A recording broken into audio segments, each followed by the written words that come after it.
400 դպրոց ցանկություն էր հայտնել, որ որևէ տարածաշրջանային լեզու կուզենա ուսուցանել, ընդ որում նրանց մեծ մասը ընտրել էր թուրքերենը։ Այստեղ մենք ունեցանք կադրերի լուրջ խնդիր, որովհետև բնական է ցանկություն կարող են ունենալ, բայց մասնագետներ պիտի ունենան, որպեսզի ուսուցում իրականացնեն, եւ դրա պատճառով շուրջ 3 տասնյակ դպրոցներ է, որ կարողացան տարբեր տարածաշրջանային լեզուների ուսուցանում իրականացնել։ Ավելի ակտիվ է իհարկե պարսկերենը, որտեղ կան ավելի մեծ հնարավորություններ, նաև դեսպանատան հետ համատեղ աշխատանք կա, եւ դեսպանատունն էլ աջակցում է, թվում պարսկերենի իմացությունը բարելավելու։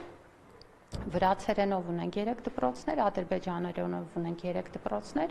եւ ես միայն պետք է խրախուսեմ, որպեսզի մեր ավելի շատ դպրոցներ տարածաշրջանային լեզուներ ուսուցանեն, որովհետեւ մենք ապրում ենք այս տարածաշրջանում, լեզուների ուսուցանումը նաեւ միջոց է ճանաչել մեր տարածաշրջանը, ու ես կարծում եմ, որ շատ կարեւոր է այդ գիտելիքը տարածել, որպեսզի մենք խոսելիս նաեւ հասկանանք ինչի մասին ենք խոսում։